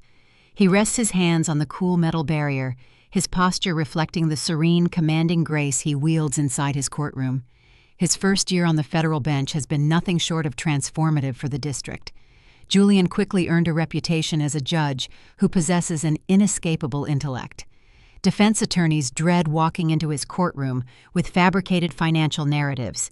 He dismantles their arguments with surgical questioning, never raising his voice, yet leaving them entirely outmaneuvered. The wealthy elites who once dismissed him because he favored public service over corporate greed now speak his name with a profound, nervous reverence. They recognize that the quiet man they ignored holds the power to strip away their freedom with a single strike of his gavel. Julian turns his head, offering me a warm, grounded smile. He wraps his arms smoothly around my waist, pulling me close against his side. The bespoke fabric of his suit jacket offers a comforting warmth against the crisp evening breeze. "They are having a lively debate in there about the new tax code amendments," Julian remarks, his deep voice a soothing rumble. "Marcus believes the new loopholes will keep your firm busy for the next decade." I lean my head against his shoulder, watching the headlights of distant cars moving like tiny stars across the highway bridges. "I hope he is right," I reply, keeping my tone light. "A forensic auditor always appreciates job security." Julian chuckles softly, his gaze drifting back to the vast skyline. "You built an incredible fortress, Vivian. You protected your sister, saved your grandmother, and built a firm that terrifies corrupt executives. You did exactly what you set out to do. We built it." I correct him, turning my face to meet his dark eyes. "I just followed the numbers. You brought the hammer. It is a partnership of lethal efficiency. We do not seek validation from social media influencers or elite society magazines. We do not need to shout our net worth across crowded dining rooms or demand the spotlight at family reunions. We learned firsthand that the loudest people in the room are often the most fragile. They use noise to mask their desperate, collapsing realities. True, unyielding power operates entirely in the shadows. It observes, it calculates, it waits for the precise moment when the enemy exposes their throat.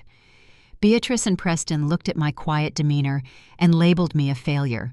They looked at Julian's modest watch and branded him a peasant. Their towering, unearned egos acted as a permanent blindfold. They were so consumed by their own magnificent reflections that they failed to notice the predators waiting patiently in the tall grass. They willingly handed us the exact tools required to orchestrate their total demise.